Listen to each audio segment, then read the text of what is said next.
ઘણા સમય પહેલાની વાત છે. ઉત્તર ભારતમાં એક સુંદર નગર હતું જ્યાં રાજા વિક્રમાદિત્ય રાજ કરતા હતા. રાજા બહુ દયાળુ હતા અને પોતાની પ્રજાનું ખૂબ ધ્યાન રાખતા. તેઓ હંમેશા ધર્મ પ્રમાણે ન્યાય કરતા અને ક્યારેય કોઈને અન્યાય થવા દેતા નહીં. ચોર, લૂંટારા અને ખૂનીઓને કડક સજા આપતા. એટલે એમના રાજ્યમાં કોઈ ખોટું કામ કરવાની હિંમત કરતું નહીં. બધા રાજાના સ્વભાવથી પરિચિત હતા. રાજા વિક્રમાદિત્યને એક દીકરી હતી જેનું નામ હતું પદ્માવતી. પદ્માવતી બહુ હોશિયાર અને સુંદર હતી. આખા શહેરમાં એના જેવી રૂપાળી કોઈ નહોતી. પદ્માવતી મોટી થઈ એટલે રાજાને એના લગ્નની ચિંતા થવા લાગી. ઘણા વર્ષો સુધી સારો વર શોધ્યો પણ કોઈ યોગ્ય મળ્યો નહીં. એક દિવસ રાજ્યમાં એક સંત પધાર્યા. એ સંત બહુ વિદ્વાન હતા અને ભૂતકાળ અને ભવિષ્ય બધું જાણતા હતા. રાજા વિક્રમાદિત્યએ સંતનું ખૂબ આદરથી સ્વાગત કર્યું. તેમને બેસવાની જગ્યા આપી અને હાથ જોડીને પ્રણામ કર્યા. રાજાના આ આદરથી સંત બહુ ખુશ થયા અને આશીર્વાદ આપીને કહ્યું, હે રાજન, હું તમારા આતિથ્યથી બહુ પ્રસન્ન છું. જે માંગવું હોય એ માંગ. રાજા વિક્રમાદિત્ય બોલ્યા, હે ઋષિ મહારાજ, મારી પાસે બધું જ છે. ધન, દોલત, રાજ્ય, હાથી, ઘોડા, સોનાનો ભંડાર. પણ આ બધું હોવા છતાં મારા હૃદયમાં ખૂબ દુઃખ છે.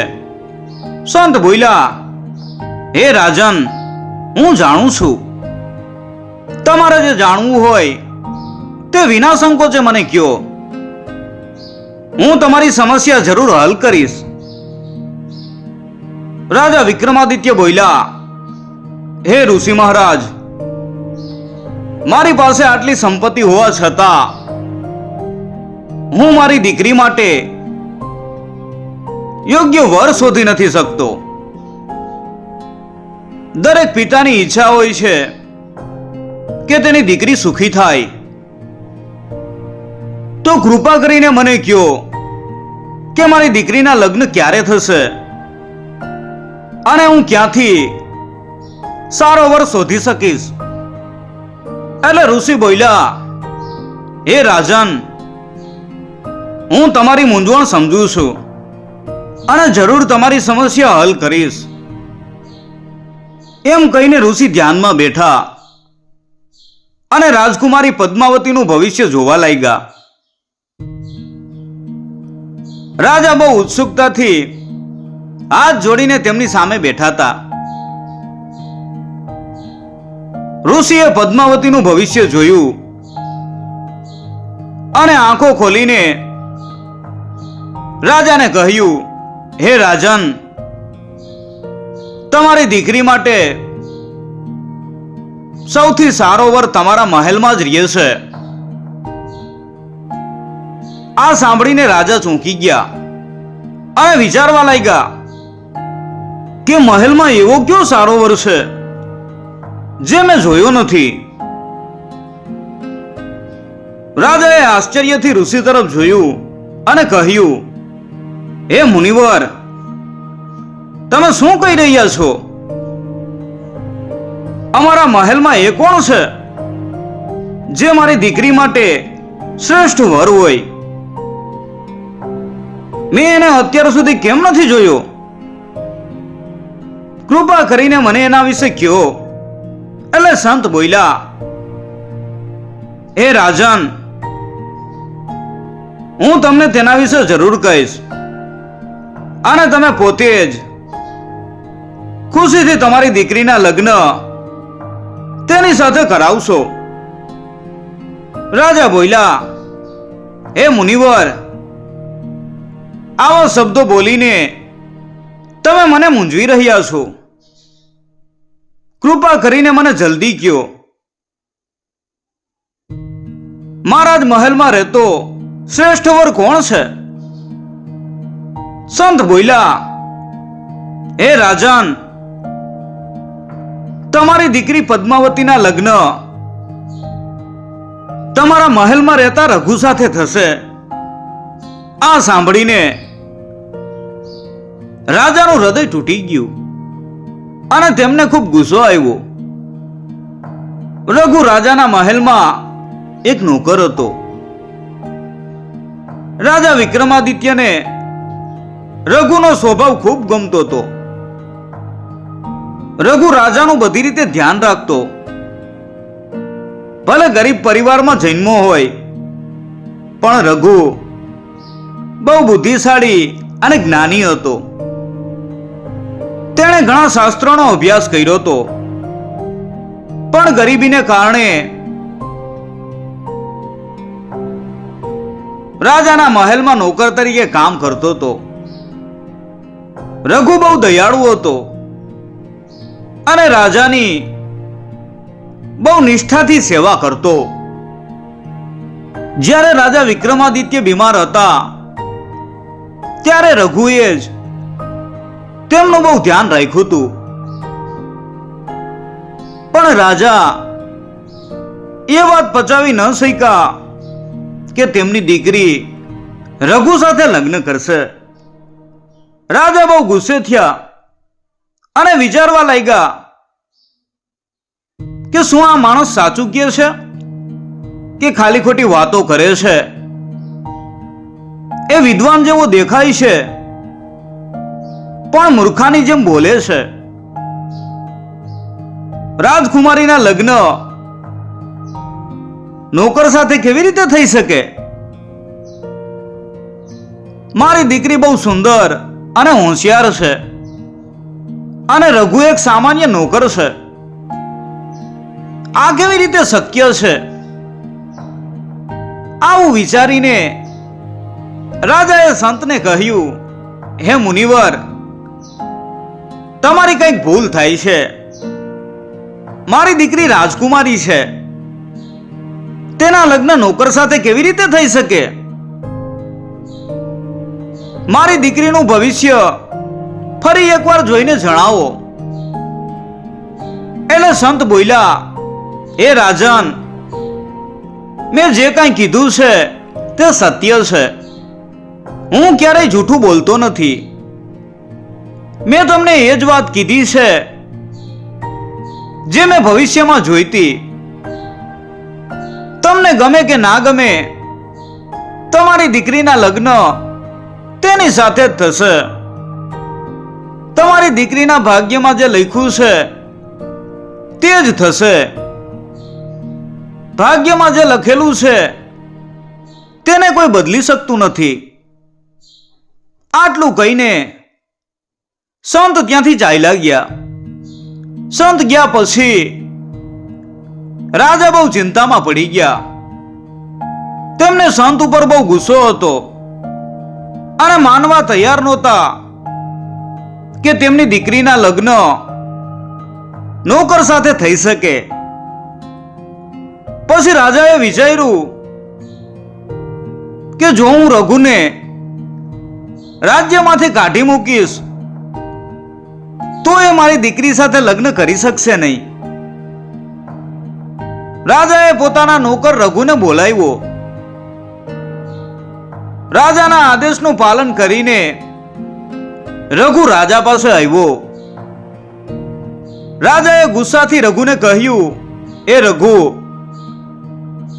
હવે તું મારું રાજ્ય છોડીને જા અને મારા રાજ્યની નજીક ક્યાંય દેખાતો નહીં. પછી રઘુ બોલ્યો, હે મહારાજ, મને માફ કરજો. મારી શું ભૂલ થઈ છે? શું મેં કોઈ ગુનો કર્યો છે? કૃપા કરીને મને આવી સજા ન આપો. મારા માતા પિતા વૃદ્ધ છે, મારે તેમની સાથે ક્યાં જવું? અમારા આધાર તરીકે ફક્ત તમે જ છો. તમે જે કયો તે કરવા હું તૈયાર છું. કૃપા કરીને મને રાજ્યમાંથી કાઢી ન નાખો. પછી રાજા વિક્રમાદિત્યને રઘુ ઉપર દયા આવી. રાજાએ વિચાર્યું કે આ રઘુએ મારી બહુ સેવા કરી છે, તેથી તેને સજા આપવી યોગ્ય નથી.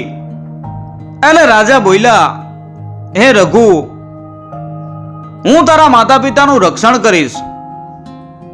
તેમને શાહી મહેલમાં રહેવાની પરવાનગી આપવામાં આવશે અને તેમનું બહુ ધ્યાન રાખવામાં આવશે, પણ તારે મહેલ છોડવો પડશે. જો તું મારું રાજ્ય નહીં છોડે તો તને દિવાલમાં જડી દેવામાં આવશે. એટલા માટે મારા આદેશોનું પાલન કર અને હમણાં જ મારું રાજ્ય છોડી દે અને ફરી ક્યારેય તારું મોઢું ન બતાવીશ. જો તું રાજ્યમાં જોવા મળે અને મારા આદેશોનું ઉલ્લંઘન કરે તો હું તને મૃત્યુદંડ આપીશ. રઘુ વિચારવા લાગ્યો કે મેં એવો કયો ગુનો કર્યો છે કે રાજા મને મહેલમાંથી કાઢી મૂકે છે? કોઈ મોટું કારણ હશે, નહીતર રાજા ક્યારેય કોઈની સાથે અન્યાય નથી કરતા. આમ વિચારીને રઘુ રાજાને બોલ્યો, હે મહારાજ, તમે બહુ દયાળુ છો. તમે મારા માતા પિતાની જવાબદારી લઈ રહ્યા છો, તેથી હું તમારો આભારી છું.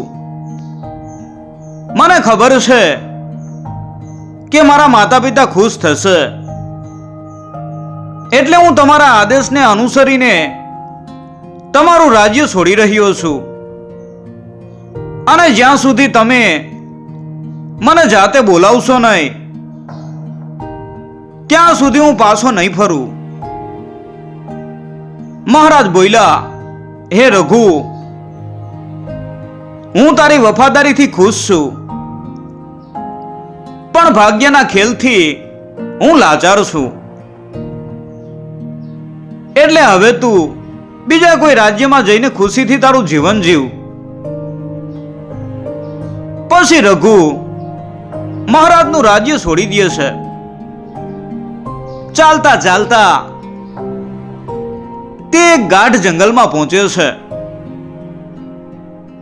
જ્યાં તેને એ જ ઋષિ મળે છે જેમણે રાજકુમારી પદ્માવતીના લગ્નની આગાહી કરી હતી.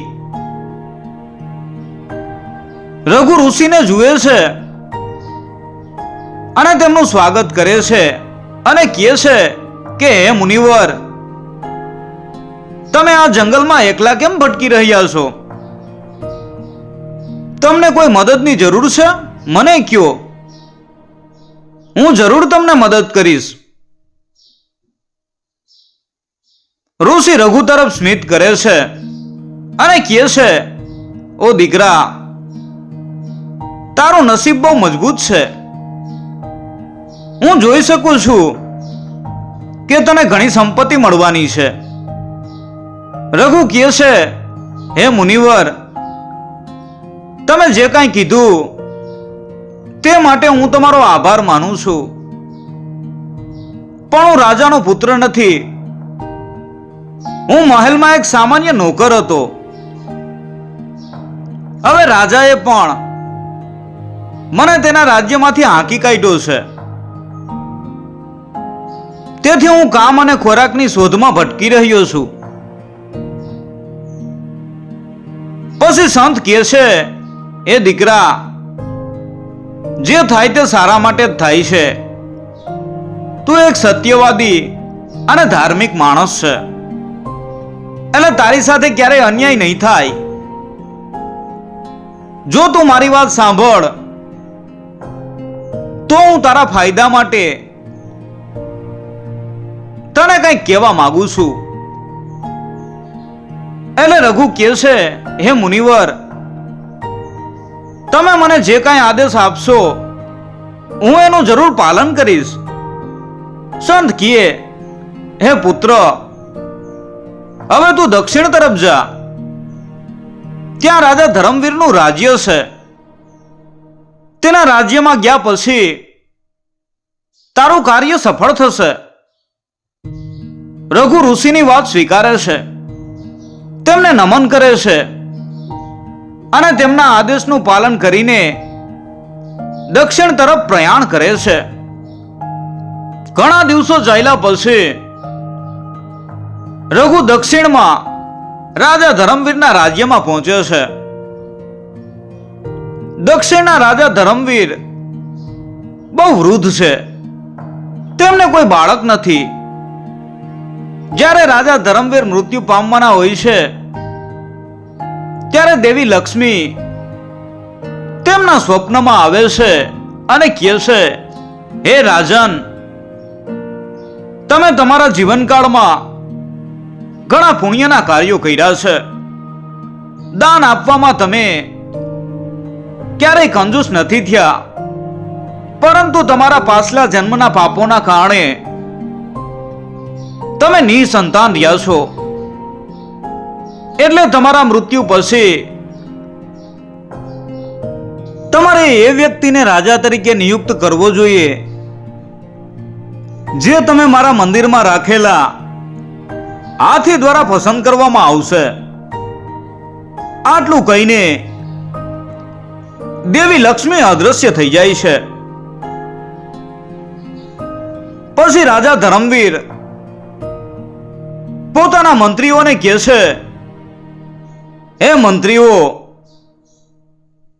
હવે મારા મૃત્યુનો સમય નજીક આવી ગયો છે. દેવી લક્ષ્મીએ પોતે મને દર્શન આપીને એક મહત્વપૂર્ણ કાર્ય સોંપ્યું છે. મારા મૃત્યુ પછી તમારે એ વ્યક્તિને રાજા તરીકે જાહેર કરવો જોઈએ જેને દેવી લક્ષ્મીના મંદિરમાં રાખેલા હાથી દ્વારા પસંદ કરવામાં આવે. બધા મંત્રીઓ રાજાના શબ્દોનો આદર કરે છે અને તેમને ખાતરી આપે છે કે તેઓ પણ એવું જ કરશે. પછી થોડા સમય પછી રાજા મૃત્યુ પામે છે. રાજાના મૃત્યુ પછી બધા મંત્રીઓ હાથી સાથે મહેલની સામે ઉભા રહે છે અને બધી પ્રજાને કહે છે કે હાથી જેને પસંદ કરશે તે આપણો આગામી રાજા બનશે. આ આપણા મહારાજનો આદેશ છે. પછી બધા માણસો તે જગ્યાએ ભેગા થાય છે. તે જ સમયે રઘુ પણ તે જગ્યાએ પહોંચી જાય છે. ત્યાંનું દ્રશ્ય જોઈને તેને સમજાતું નથી કે શું થઈ રહ્યું છે. એ ત્યાં શાંતિથી ઊભો રહ્યો છે અને જોવે છે. પછી દેવી લક્ષ્મીનો હાથી એની તરફ ચાલવાનું શરૂ કરે છે. એની સૂંઢમાં ફૂલોની માળા પકડીને તે રાજા પસંદ કરવા આગળ વધે છે. સૌ પ્રથમ તે મંત્રીઓ પાસે જાય છે. તે એમને ધ્યાનથી જુએ છે પણ કોઈને પસંદ કરતો નથી. આ જોઈને મંત્રીઓ આશ્ચર્યચકિત થઈ જાય છે. પછી હાથી ધીમે ધીમે માણસોની સામેથી પસાર થવા લાગે છે. હાથીને જોઈને બધા માણસો એને બોલાવવાનું શરૂ કરે છે, પરંતુ હાથી કોઈને પસંદ કરતો નથી. થોડા સમય પછી હાથી એ જગ્યાએ પહોંચે છે જ્યાં રઘુ ઊભો છે. હાથી રઘુની સામે ઊભો રહ્યો છે અને તેને ધ્યાનથી જુએ છે. રઘુની સામે થોડોક સમય રોકાયા પછી હાથી રઘુના ગળામાં માળા પહેરાવે છે. અને તેને આગામી રાજા તરીકે પસંદ કરે છે. આ જોઈને બધા મંત્રીઓ અને પ્રજા આશ્ચર્યચકિત થઈ જાય છે અને નવા રાજાની પ્રશંસા કરવા લાગે છે. પછી બધા મંત્રીઓ રઘુ પાસે જાય છે અને તેનું સ્વાગત કરે છે અને કહે છે, હે રાજન, તમે કોણ છો કે જેને માં લક્ષ્મીના હાથીએ અમારા નવા રાજા તરીકે પસંદ કર્યા છે? પછી રઘુ પોતાનો પરિચય આપે છે. પછી બધા મંત્રીઓ રઘુને દક્ષિણ દેશનો રાજા જાહેર કરે છે અને તેને ગાદી ઉપર બેસાડે છે. જ્યારે રઘુ સિંહાસન ઉપર બેસે છે ત્યારે તેને સંતે જે કહ્યું હતું તે યાદ આવે છે અને ખુશીથી હસવા લાગે છે. રાજા બન્યા પછી રઘુ પોતાની પ્રજાની ખૂબ સેવા કરે છે. તે ઘણા મંદિરો બનાવે છે, ઘણી ધાર્મિક વિધિઓ કરે છે અને દાન આપે છે, જેના કારણે તેની ખ્યાતિ સમગ્ર વિશ્વમાં ફેલાઈ જાય છે. રાજા રઘુની બધી પ્રશંસા થવા લાગે છે. રાજા વિક્રમાદિત્ય પણ દક્ષિણના રાજા વિશે ઘણું સાંભળે છે. તેની ખ્યાતિ અને મહાનતાથી પ્રભાવિત થઈને તે પોતાની પુત્રીના લગ્ન દક્ષિણમાં કરાવવાનું નક્કી કરે છે. પછી રાજા વિક્રમાદિત્ય દક્ષિણના રાજાને તેમની પુત્રીના લગ્ન માટે પ્રસ્તાવ મોકલે છે. રાજા વિક્રમાદિત્યનો પોતાની પુત્રીના લગ્નનો પ્રસ્તાવ જોઈને રઘુ બહુ ખુશ થાય છે અને પ્રસ્તાવ સ્વીકારે છે. પછી રાજા વિક્રમાદિત્ય પોતાના રથ ઉપર સવાર થઈને દક્ષિણના રાજાને મળવા માટે નીકળે છે. તે બહુ ખુશ થાય છે અને ભગવાનનો આભાર માને છે અને કહે છે, હે ભગવાન, તમે મારી ઈચ્છા પૂરી કરી છે અને મારી પુત્રી માટે શ્રેષ્ઠ વર આપ્યો છે. તમારો ખૂબ ખૂબ આભાર. જ્યારે રાજા વિક્રમાદિત્ય પોતાના રથમાં જઈ રહ્યા હતા ત્યારે તેમને રસ્તામાં એ જ સંત મળ્યા જેમણે રાજકુમારી પદ્માવતીના લગ્નની આગાહી કરી હતી. મહારાજા વિક્રમાદિત્યએ પોતાનો રથ રોક્યો અને સંતને કહ્યું, હે મુનિવર, તમારી વાત ખોટી નીકળી. તમે કીધું તું કે મારી દીકરીના લગ્ન મહેલમાં રહેતા નોકર સાથે થશે, એટલે મેં તે નોકરને મારા મહેલમાંથી કાઢી મૂક્યો. હવે મારી પુત્રી દક્ષિણના મહાન રાજા સાથે લગ્ન કરી રહી છે, જેણે આખી પૃથ્વી જીતી લીધી છે. રાજાની વાત સાંભળીને સંત હસવા લાગ્યા અને બોલ્યા, હે રાજન, મેં જે ભવિષ્યવાણી કરી હતી તે સાચી હતી અને મેં જે કીધું તું તે થશે જ. ભાગ્યમાં લખેલું કોઈ ભૂસી શકતું નથી. રાજા વિક્રમાદિત્ય ઋષિની વાત અવગણે છે અને હસતા હસતા આગળ વધે છે. થોડા સમય પછી રાજા વિક્રમાદિત્ય દક્ષિણ ભારતના રાજાના મહેલમાં પહોંચે છે. ત્યાંના મંત્રીઓ રાજા વિક્રમાદિત્યનું સ્વાગત કરે છે અને તેમને રાજા રઘુના દરબારમાં લઈ જાય છે. રાજા વિક્રમાદિત્ય રાજા રઘુને જુએ છે ત્યારે તેમને પોતાની આંખો ઉપર વિશ્વાસ નથી આવતો. એ તરત જ પોતાના નોકર રઘુને ઓળખી લે છે. રાજા વિચારવા લાગે છે કે આ રાજા મારા સેવક રઘુ જેવો દેખાય છે.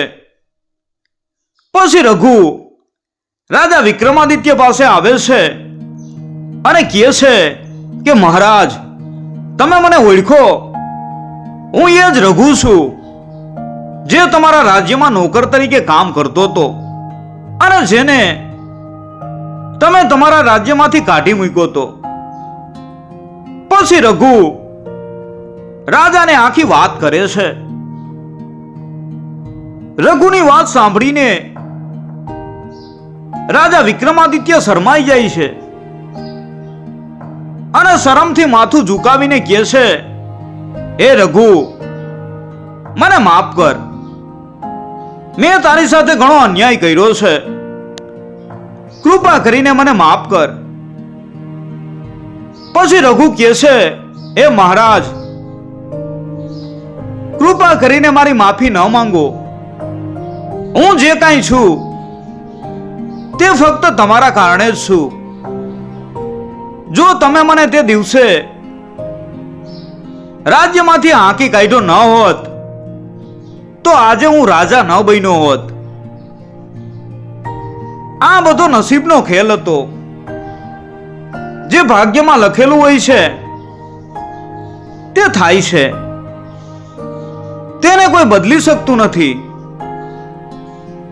રઘુની વાત સાંભળીને રાજા વિક્રમાદિત્ય ખૂબ ખુશ થઈ જાય છે. અને પછી રાજા વિક્રમાદિત્ય ખુશીથી પોતાની પુત્રી પદ્માવતીના લગ્ન રઘુ સાથે કરાવી દે છે. પરંતુ મહારાજા વિક્રમાદિત્ય બહુ દુઃખી થાય છે કે તેમણે તે મહાન સંતનું અપમાન કર્યું હતું કે જેમણે પદ્માવતી વિશે ભવિષ્યવાણી કરી હતી કે તેના લગ્ન રઘુ સાથે થશે. પછી રાજા વિક્રમાદિત્ય તે સંતને મળવા જાય છે અને તેમને નમન કરીને માફી માંગે છે. સંત રાજાને માફ કરે છે અને કહે છે કે હે રાજન,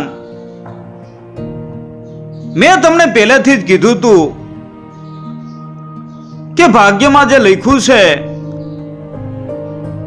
તે કોઈ બદલી શકતું નથી. ભાગ્યમાં જે લખ્યું છે તે થાય જ છે.